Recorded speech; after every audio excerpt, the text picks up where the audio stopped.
बृहस्पतिश्वर महादेव काशी में विराजमान। कौन से महादेव? जम के बोलिए जरा। बृहस्पतिश्वर महादेव काशी में विराजमान है, जो अंगूठी में पुखराज नहीं पहन सकते, जिनकी भाग्य रेखा उल्टी चल रही हो, बृहस्पति चमक ही नहीं रहा हो, जिस काम में हाथ डालते हैं वो काम पूरा ही नहीं होता हो, तो एक बार काशी जाना, बृहस्पतिश्वर महादेव का स्पर्श करना, उनका अभिषेक पूजन करना और उनका स्पर्श कर एक बेलपत्र ब्राह्मण देवता से मांग कर लेकर आ जाना कि इन बृहस्पतिश्वर महादेव से मुझे एक बेलपत्र दे दो। तुम्हें पुखराज पहना कि नहीं पहना, हीरा रतन माणिक पहना कि नहीं पहना, वो बेलपत्र इतना चमत्कार कर देगी कि जिंदगी में कभी संपदा की कमी आएगी ही नहीं। अगर बृहस्पति नहीं चमके तो बृहस्पतिश्वर महादेव, जहां पर बैठकर बृहस्पति भगवान ने शंकर भगवान की आराधना करी है, रोज गंगा जल जाना, गंगा जल लेकर आना, शिव जी की आराधना करना, एक शिवलिंग का निर्माण करा, उसकी आराधना में बृहस्पति भगवान डूब गए, उसकी आराधना में बृहस्पति महाराज निरंतर लगे रहे, और इतनी आराधना बृहस्पति महाराज ने करी, इतनी आराधना करी बृहस्पति महाराज ने कि शंकर भगवान सामने प्रकट हो गए। मांगो बृहस्पति, तुमको क्या चाहिए? कुछ नहीं, केवल आपका भजन। नाम रख दिया, तुम्हारा नाम बृहस्पति रहेगा। बृहस्पति भगवान का एक नाम बृहस्पति भी रख दिया और तुम साधारण नहीं रहोगे। तुमने मेरी आराधना करी है तो देवताओं के गुरु बनकर विराजमान होगे। अब अभी तक 2 भार इंद्र के पास में थे, बहुत ध्यान देकर समझना। 2 भार थे इंद्र के पास। इंद्र देवताओं के गुरु भी बनकर बैठे थे, देवगुरु बृहस्पति की जगह पूर्व में इंद्र ही देवगुरु का पद संभाल रहे, और देवराज का पद भी इंद्र के पास में था। कौन कौन से पद थे? जम के बोलो जरा। पहला पद देवराज इंद्र का, दूसरा पद देवगुरु, देवगुरु का पद भी इंद्र के पास में था और देवराज का पद भी इंद्र के पास में था। इंद्र के पास में 2 सत्ता थी, एक देवराज इंद्र थे और दूसरे गुरु का पद भी इंद्र के पास में था। देवताओं के गुरु बनकर इंद्र घूम रहे थे, पर अब उल्टा हो गया। शंकर भगवान ने बृहस्पति महाराज को देवगुरु बना दिया। अब जैसे देवगुरु बनाया तो इनका इंद्रदेव का मुंह, अरे वो बोलो तो तुम, भगोड़ ऐसा हो गया, कुर्सी उतरी कि मुंह भगोड़ा। जब सौभाग्यवती नारी गोदी में ये सती मैया के प्रसंग से ये प्रसंग है, ध्यान देना महाराज, बहुत बहुत स्मरण में रखिएगा। आपके कोई पूछे तो आप लोगों को जवाब देने में दिक्कत नहीं आएगी और आप उस पर स्मरण करेंगे।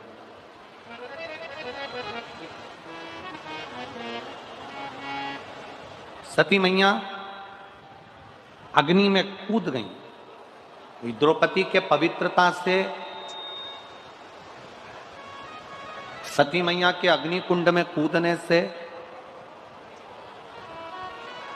और माता पार्वती के प्रागट्य से और पार्वती जी के मंगल विवाह से शिव जी के साथ, और शिव जी के यहां से जब भगवान शंकर के साथ माता पार्वती जी जब विवाह कर कर आ गई, शादी कर कर जब पहुंच गई, विवाह कर कर जब पहुंची हैं, और लक्ष्मी, सरस्वती, गायत्री, इंद्राणी, ये सभी देवियां जब कैलाश धाम पर एकत्रित हुई,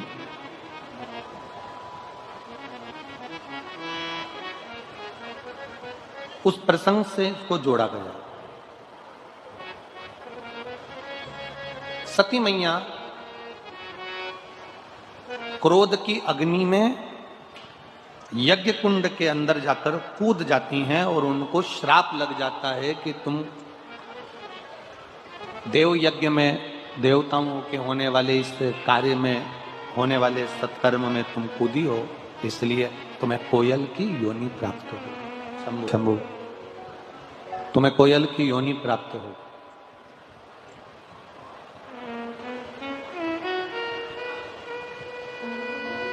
सती मैया ने हाथ जोड़कर देवादिदेव महादेव से प्रार्थना की,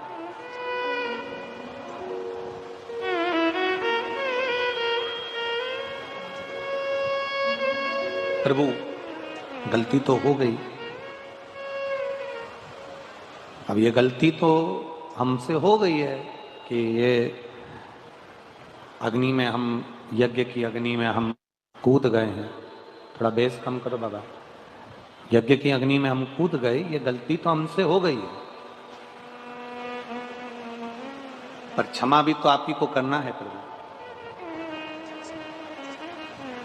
क्षमा भी तो आप ही को करना है। शंकर भगवान ने कहा, तुम कोयल के रूप में जन्म लेने के बाद में जब 2 आषाढ़ पड़ेंगे, जिसको दुनिया के लोग कोकिला अधिक मास कहेंगे, और ये 2 आषाढ़ में तुम जब मेरी आराधना करोगी अखंड सौभाग्य को पाने के लिए,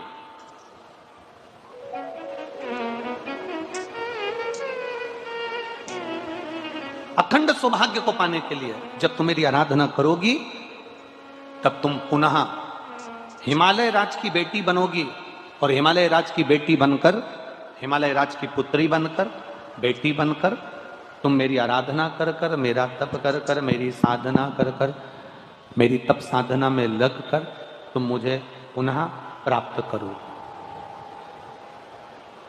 वापिस मुझे तुम प्राप्त करो। अब देखिएगा, कोयल का जन्म मिल गया माता सती को,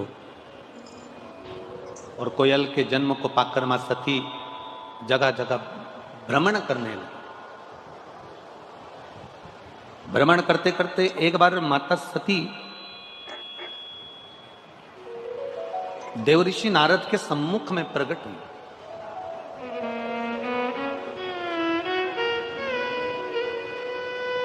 और देवऋषि नारद ने जब माता सती को देखा तो माता सती से कहा, सती, मां को नमन कर कर कहा कि एक छोटी सी गलती सती माता तुमने कर ली। एक तो अपने पति के सामने जाकर झूठ बोल दी, दूसरा सीता जी बनकर राम जी की परीक्षा ले ली, तीसरा अपने पिता के घर में यज्ञ में तुम बिना बुलाए चली गई, और चौथा जो गलती तुमने करी है वो गलती, सबसे प्रबल गलती यह करी कि उस यज्ञ की अग्नि में, यज्ञ के कुंड में तुम कूद कर अपने प्राणों को त्याग दिया। उस यज्ञ की अग्नि में तुमने अपने प्राणों को त्याग दिया, उस यज्ञ की अग्नि में तुम अपने प्राणों को छोड़ दिया। अब थोड़ा सा ध्यान लगाना, ये जितनी माताएं बैठी हैं, जितने भाई बैठे हैं, जितने लोग आस्था चैनल पर कथा सुन रहे हैं, जितने फेसबुक यूट्यूब पर कथा सुन रहे हैं, जरा ध्यान लगाकर कथा का स्मरण करना। सती मैया के जन्म से पहले, पार्वती जी के जन्म से पहले जितने जितने जन्म माता पार्वती के हुए हैं, उमा बनकर, कात्यायनी बनकर, चंद्रघंटा बनकर, कुष्मांडा बनकर, स्कंदा बनकर, कात्यायनी बनकर, गौरी बनकर, उमा बनकर, ये सब माता पार्वती जी के जन्म के पहले के सारे जन्म माता पार्वती के हैं, जितने भी हैं, उमा, कात्यायनी, चंद्रघंटा, गौरी, महागौरी, स्कंदा, कात्यायनी, ये जितने जितने माता के अवतार हैं, ये सब पार्वती जी के जन्म के पहले के।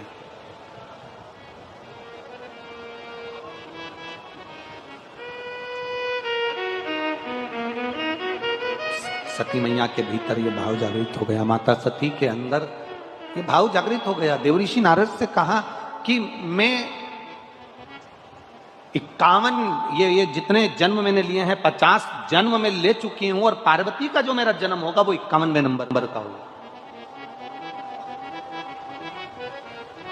कुछ ऐसी कृपा कर दीजिए कि मेरी मांग का जो सिंदूर है वो अखंड रहे, और बार बार मुझे इस शरीर को छोड़ना ना पड़े, इस शरीर से मेरे बार बार ये शरीर मेरा छूटे ना। ऐसी ऐसी कुछ कृपा, ऐसी कुछ दया, ऐसी कुछ करुणा हो जाए।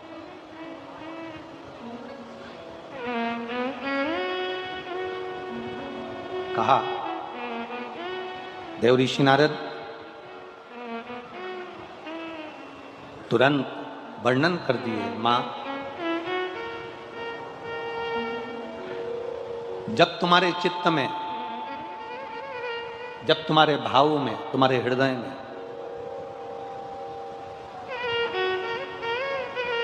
तुम्हारी चित्त वृत्ति में, तुम्हारे हृदय में, तुम्हारे भावों में जिस समय पर तुम कोयल बनकर भी एक अन्न के दाने को अगर उठा लोगी और वो अन्न का दाना तुमने जो उठाया है, अगर वो 2 भाग वाला है, वो अन्न के दाने में अगर 2 भाग हैं जिसको तुमने उठाया, और वो अन्न का दाना भूलवश भी अगर किसी सौभाग्यवती नारी की गोद में अगर पड़ जाता है, तो मां तेरा वो अखंड सौभाग्य भी रहेगा और तुझे जिंदगी में दूसरी बार फिर बदल कर जन्म नहीं लेना पड़ेगा। एक ही अखंडता में चलता है, एक अखंडता के साथ।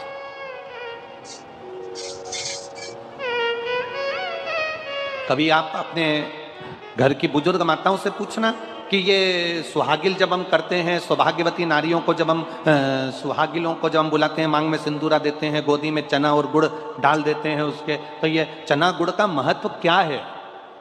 कभी सौभाग्यवती नारियों से या जितनी सुहागवती माताएं हैं, जो बुजुर्ग घर की माताएं हैं, उनसे पूछना कि ये सुहागिल जब हम करते हैं, 11, 5, 7 बिठाते हैं, उनकी गोदी में चना और गुड़ जो हम डाल देते हैं, ये प्रसंग कहाँ का, ये प्रसंग का सार तत्व कहाँ से?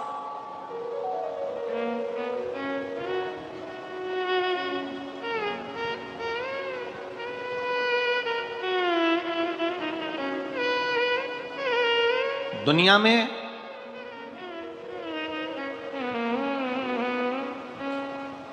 सब चीज में मिलावट हो सकती है, ऐसी कोई चीज नहीं जिसमें मिलावट नहीं हो। दुनिया में सब चीज में मिलावट हो सकती है, केवल एक चना और गुड़ ऐसा होता है जिसमें मिलावट का कोई काम नहीं होता है। गुड़ के अंदर खार हटाने के लिए, कालापन हटाने के लिए थोड़ा बहुत उसमें कुछ डाल सकते हैं, पर रहेगा वो गुड़ गन्ने का रस ही। गुड़ को साफ किया जा सकता है, गुड़ का पाउडर बनाया जा सकता है, गुड़ का पाउडर का डब्बा बनाया जा सकता है, गुड़ की बड़ी ढेली बनाई जा सकती है, गुड़ की छोटी ढेली बनाई जा सकती है, गुड़ की और छोटी ढेली, पर रहेगा वो गुड़ ही। उसमें मिलावट सफाई के लिए कर सकते हो, पैकिंग के लिए कर सकते हो, सुंदर दिखने के लिए कर सकते हो, अच्छा बनाने के लिए कर सकते हो, आप उसकी पैकिंग या अच्छा बनाने के लिए उसको कर सकते हो, पर रहेगा वो गुड़।